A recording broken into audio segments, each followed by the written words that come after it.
ఇరాన్ని లేపేయకపోతే అత్యంత ప్రమాదం. But Iran చాలా స్ట్రాంగ్.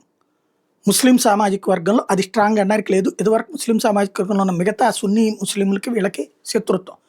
ఎందుకంటే ఇరాన్ అనేక సంవత్సరాల పాటు దశాబ్దాలుగా హౌతీ తీవ్రవాదుల్ని, హెజ్బుల్లా తీవ్రవాదుల్ని, హమాస్ తీవ్రవాదుల్ని పెంచి పోషించి దుబాయ్ మీద, సౌదీ అరేబియా మీద ఇట్లాంటి వాటి మీద దాడులు చేస్తుంటుంది. వీళ్ళ కోసం వాళ్ళ సైన్యాన్ని పెట్టుకోవాల్సి వచ్చింది.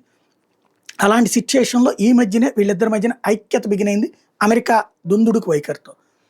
ఈ నేపథ్యంలో తాజాగా ట్రంప్ కీలకమైన అడుగులు వేస్తున్నాడు. ఇరాన్ని కొట్టాలా, ఎందుకంటే వచ్చే ఏడాదికల్లా అణు బాంబుని తయారు చేయగలిగినటువంటి దేశంగా మారుతుంది, అణు బాంబులు తయారు చేసుకోబోతుంది. అదే జరిగితే ప్రపంచానికి థ్రెట్, అమెరికాకు కూడా థ్రెట్. ఎందుకంటే 5,000 కిలోమీటర్లు, 7,000 కిలోమీటర్లు, 12,000 కిలోమీటర్ల దూరాన్ని లక్ష్యాన్ని ఛేదించగలిగిన మిస్సైల్స్ మా దగ్గర ఉన్నాయి, అణు వార్ హెడ్స్ మా దగ్గర ఉన్నాయి. ఇరాన్ ఇప్పటికే చెప్పుకుంది. అణుబాంబులు ఉన్నంత మాత్రాన అణుబాంబులు వేసేస్తారా? రెండో ప్రపంచ యుద్ధం తర్వాత ఇంతవరకు ఎవరేలా. రెండో ప్రపంచ యుద్ధంలోనే జపాన్లో నాగసాకి, హిరోషిమా మీద అణుబాంబు వేసింది అమెరికా. ఆ తర్వాత ఈ రోజు వరకు ఎవడు అణుబాంబులు ఉన్నాయి ఈ 70 ఏళ్లలో, కానీ ఎవడి మీద వేయలేదు. కానీ ఇరాన్ దగ్గర అయితే కనుక ఉందంటే వేసేస్తుంది. ఇజ్రాయెల్ రేపు పొద్దున ఇరాన్ వాళ్ళని ఏదైనా చేసినా అమెరికా మీద అణ్వాయుధాలు వేయగలదు, ఇజ్రాయెల్ మీద కూడా అణ్వాయుధాలు వేయగలదు. కాబట్టి దీన్ని ఇప్పుడే లేపేయాలి. ఇలా లేపాలంటే అరబ్ దేశాలతో ఈ మధ్యన ఇరాన్కి స్నేహం ఉంది. కాబట్టి ఇప్పుడు పాకిస్తాన్కి ఇరాన్కి కూడా మంచి స్నేహం ఉంది. క్రిందసారి యుద్ధం జరుగుతున్నటువంటి సందర్భంలో వీళ్ళు అక్కడే ఉన్నటువంటి సిచ్యుయేషన్ కూడా ఉంది. కాబట్టి ఇప్పుడు నెతన్యాహుని, ఆసిఫ్ మునీర్ని కలుపుతున్నాడు ట్రంప్.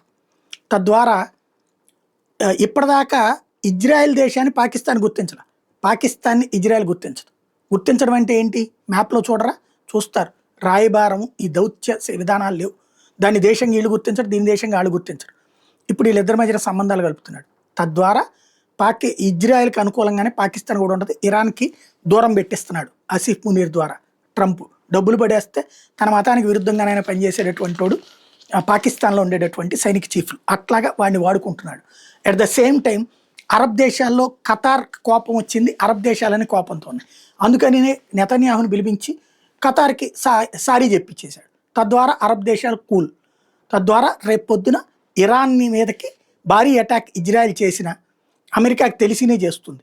చేసినా ఏమీ కాకుండా చూసుకునే ఎత్తులు నడుస్తున్నాయి.